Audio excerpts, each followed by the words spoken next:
Our next form of writing is one which actually doesn't evidence itself very often within the Tanakh, particularly in our understanding of it. And the form of writing that I'm referring to is the form called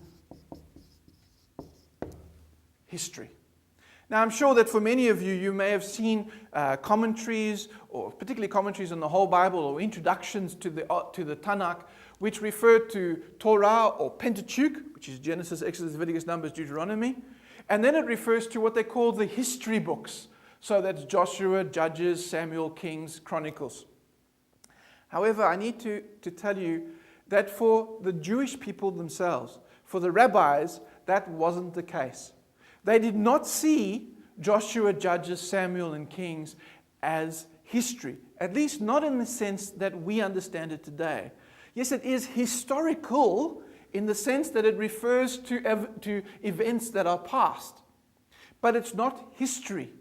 For us, often history, the question that we would ask history is, how accurate is this history? How accurate is it in actually telling us what actually happened? Now, unfortunately, most historians don't talk in those terms at all. Because every historian knows that history can never be a truly accurate reflection of what really happened. Because all history is seen through the eyes of the beholder. Now, most history, in fact, most of the historical accounts, especially of the ancient world, have been written long after the events. And because of that, what we have is not really an accurate retelling of events. What we really have is an interpretation of past events in the light of a present situation. That's the case even for today. If you look at Australia's history, we talk about 1788. And of course, we have Australia Day in January each year. And what we need to see is that, of course, we call it Australia Day. But there's now a growing voice in our community that's wanting to call it not Australia Day, but Invasion Day. Well, it depends on your perspective. You see, for those who have come across the sea to this country, those people who have now become part of Australia, we see that we came to this new country and we built houses and we built industry and we built the Federation, and what we have is Australia. But of course, for the Aboriginal people who were here already, from their perspective, they just saw all these people, these non-Indigenous people, coming to their country, stealing their land, taking their people, killing their people, if inadvertently sometimes. A whole different perspective. Now, which one is historically accurate? When Captain Cook stuck his flag into the soil here, he declared that this country was terra nullius. Effectively, terra nullius is the Latin for an empty land. I always think it's the wondrous of arrogance when in fact he was surrounded at that point by Aboriginal people. Yet he was still prepared to declare this land empty. Well, of course, it was his perspective. It was the way in which he looked at other people. That effectively for him, anybody who wasn't English, who wasn't part of the empire, was therefore less than fully human. And as such, didn't matter. What we need to see is that all history is written from the perspective of the writer. Now, that means, therefore, that we need to be very careful about making historical statements about the Bible. The people who were writing the Bible were not seeking to write a historical textbook. They were not seeking to write history the way we understand, or at least popularly understand history today. What we need to always come to terms with is that the reason for the historical stories in the Tanakh are not to be proof of those particular events.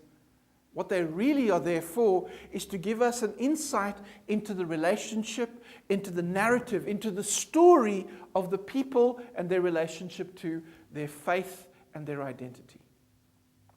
And a prime example of this is the story of the conquest of the Holy Land.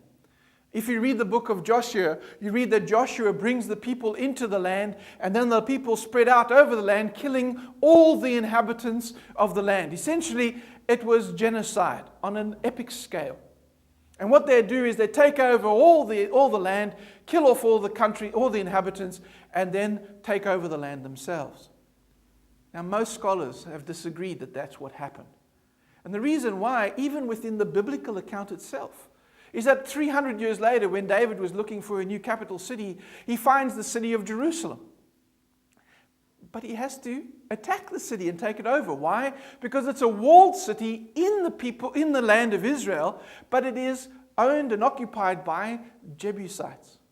Now, if Joshua had gone in and annihilated all the tribes that were in Canaan, how is it that 300 years later there is still a Jebusite city right in the middle of Israel?